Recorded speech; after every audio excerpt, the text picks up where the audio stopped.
안녕하세요. 위드클래스입니다. 학점은행제에 제가 근무를 하면서 가장 많이 받았던 질문들을 탑5 정도 정리를 해서 말씀을 드려보도록 하겠습니다. 첫 번째, 학점은행제 플래너는 꼭 있어야 되나요? 솔직히 이 질문을 저한테 직접적으로 여쭤보신 분들도 많고, 아니면 이제 웹사이트 상에 지식인이나 아니면 다른 블로그 댓글이나 다양한 곳에서 학점은행제 플래너가 뭔가요? 학점은행제 플래너가 꼭 있어야 되나요? 이런 질문들을 굉장히 많이 받아봤던 것 같아요. 이거에 대해서 조금 답변을 드리면, 학점은행제 플래너 꼭 없어도 됩니다.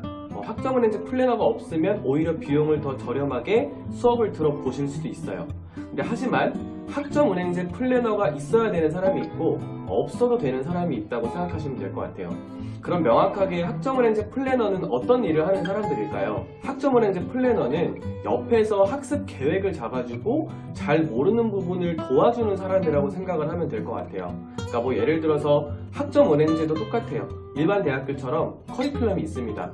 출석 체크, 중간고사, 기말고사, 과제, 토론, 참여도 등등의 일련의 과정들이 있는데, 이 과정들을 정말 바쁜 직장인 분들이나 육아생활을 하시는 분들이나 어느 정도 연령대가 높으신 분들은 혼자서 찾아보려고 해도 어려운 부분들이 굉장히 많아요. 그래서 이분들한테는 학점은행제 플래너가 옆에 있으면 어떤 식으로 해야 되는지 방향성을 잡아드리고, 또 도움될 만한 자료들이 있으면 또 그거를 메일로 도움도 드릴 수 있고, 그러니까 결과적으로 시작부터 마지막까지 궁금하신 부분들이나 필요로 하는 부분들에 대해서 옆에서 케어를 해드리고 알려드리는 길잡이 역할을 하는 사람이 플래너라고 생각을 하시면 될 것 같아요.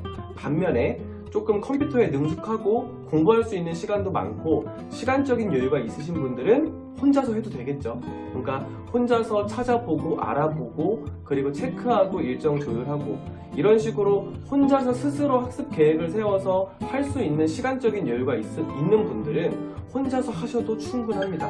그래서 저희 위드클래스에서 문의를 주시는 분들 중에 시간적인 여유가 있으신 분들도 문의를 주셔요. 그러니까 저는 시간은 많다, 근데 어떻게 해야 될지 모르겠다 하시는 분들은 제가 간단하게 알려드리고, 시간적인 여유가 많으시면 혼자서 더 저렴한 교육원 찾아서 수업을 들어보셔라 라고 말씀을 드리는 편이에요. 하지만 굉장히 또 직장생활 하셔야 되고, 또 기사시험 공부하셔야 되고, 또 육아생활에 바쁘신 분들 같은 경우는 오히려 혼자서 하셨다가 F학점이라는 걸 받게 되면 시간적인 부분이나 기간적인 부분도 굉장히 오히려 더 돈이 더 많이 들어가는, 또 시간 낭비를 하게 되는 경우들도 많이 있기 때문에 학생분들 한 분 한 분마다 상황에 따라서 저와 함께 진행을 하는 게 좋은지, 아니면 충분히 혼자서 진행을 하셔도 문제가 없으신지, 이 부분들을 잘 판단을 해서 안내를 해드리고 있습니다. 두 번째 질문은 수업을 듣다가 교육원을 옮겨도 상관없나요? 라는 질문들이 있어요. 상관없습니다. 국가평생교육진흥원 학점은행이라는 곳에서 인가를 받은 교육원이라면 어디서든 수업을 들어도 상관이 없어요.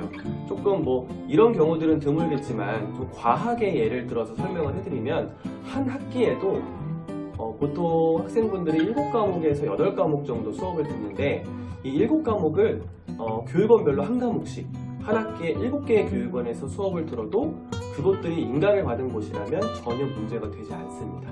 그래서 내가 첫 번째 학기 때 A라는 교육원에서 수업을 듣고 두 번째 학기 때 B라는 교육원에 수업을 들어도 최종적으로는 교육부에서 운영하는 홈페이지 국가평생교육진흥원 학점은행이라는 곳에 다 올라가요. 한 곳으로 모여요.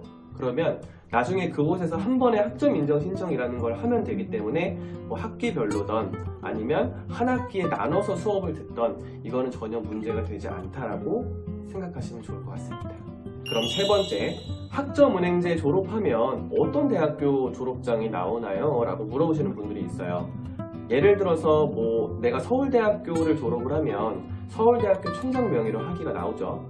학점은행제 같은 경우는 교육과학기술부 장관 명의로 졸업장, 그러니까 졸업장이라기보다는 학위증이 발급이 됩니다.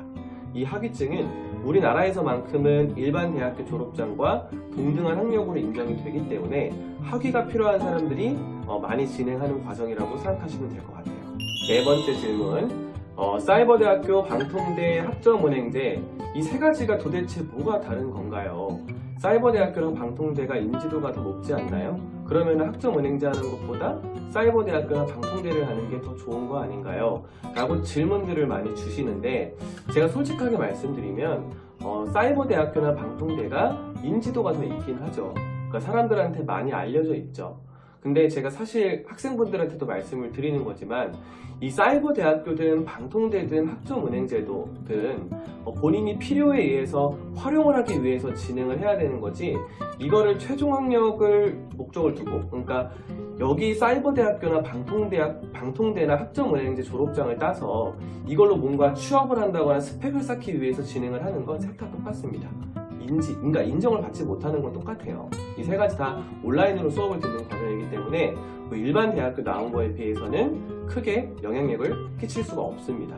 단순히 이 사이버대학교, 방통대, 학점은행제는 직장 생활을 하고 있다거나 아니면 회사 내에서 승진을 위해서 대학교 학위가 필요한데 당장의 야간대학교나 학교를 편입하기에는 환경적인 부분이 많이 문제가 된다거나 아니면 내가 대학교 편입을 위해서 사이버대학교나 방통대나 학점은행제를 이용을 한다거나 이렇게 활용하기 위해서 이용을 해야 되는 거지 이거를 내 스펙을 높이기 위해서 이거를 가지고 취업을 하기 위해서 진행을 하는 건 셋 다 똑같습니다.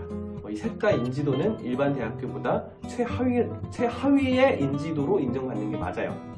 하지만 학점은행제, 사이버대학교, 방통대 각각 다 활용할 수 있는 분야가 다릅니다. 학점은행제의 장점은 기간 단축을 시킬 수가 있고 또 그리고 사이버대학교나 방통대학교에 비해서 굉장히 등록금 부분도 저렴하다라고 말씀을 많이 드리는 편인데 이렇게 말씀을 드리면 그러면 다 학점은행제를 하지 사이버대학교, 방통대는 도대체 왜 하는 걸까요? 라고 저한테 여쭤보시는 분들이 있는데 학점은행제는 내가 온라인으로 이수할 수 있는 전공들이 제한적이에요.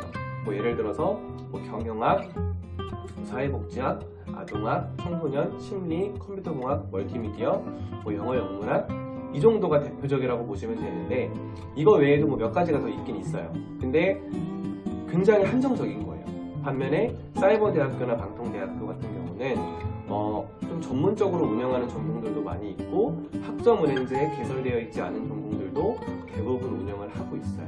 그래서 저희 위드클래스나 학점은행제 교육원 쪽으로 문의를 주셨을 때 제가 듣고 판단을 해서 학점은행제에 개설되어 있지 않은 전공 오프라인으로 가야 된다거나 사이버대학교나 방통대 쪽으로 가야 된다라고 하면은 그쪽으로 가시라고 말씀을 드려요. 그래서 결론을 말씀드리면 큰 차이점은 없다. 반면에 학점은행제의 강점은 기간을 단축을 시킬 수가 있어서 무언가를 활용하려고 하시는 분들한테 조금 더 빠른 시간 내에 활용을 하실 수 있도록 도움을 드릴 수 있다라고 보시면 될 것 같아요. 그래서 내가 원하는 전공이 학점은행제에 개설이 되어 있다라고 하면은 사이버대학교나 방통대보다는 조금 더 금전적인 부분이나 시간적인 부분을 많이 활용을 할 수가 있고 내가 꼭 원하는 전공이 있는데 그게 학점은행제에 개설이 되어 있지 않을 경우에는 사이버대학교나 방통대 쪽으로 가시는 게 맞습니다. 마지막 오늘의 5번째 질문 학습자 등록 그러니까 내가 수강 신청을 하기 전에 학습자 등록을 미리 해놔야 되는 건가요? 라는 질문을 주시는 분들도 많이 있었는데 그렇진 않습니다. 수업을 듣고 나서 학습자 등록이랑 학점 인정 신청을 한꺼번에 하셔도 되고 듣는 도중의 기간이 되면 학습자 등록을 미리 해두셔도 전혀 문제가 되진 않아요. 왜 그런 거냐면 학점 인정 신청 그리고 학습자 등록 기간이 1년에 4번이 있어요. 1월, 4월, 7월, 10월 이렇게 1년에 4번이 있는데 내가 수업 끝나는 시점에 맞게끔 학습자 등록이랑 학점 인정 신청 분기에 맞게끔 이게 맞물리는 기간에 하셔도 상관이 없어요.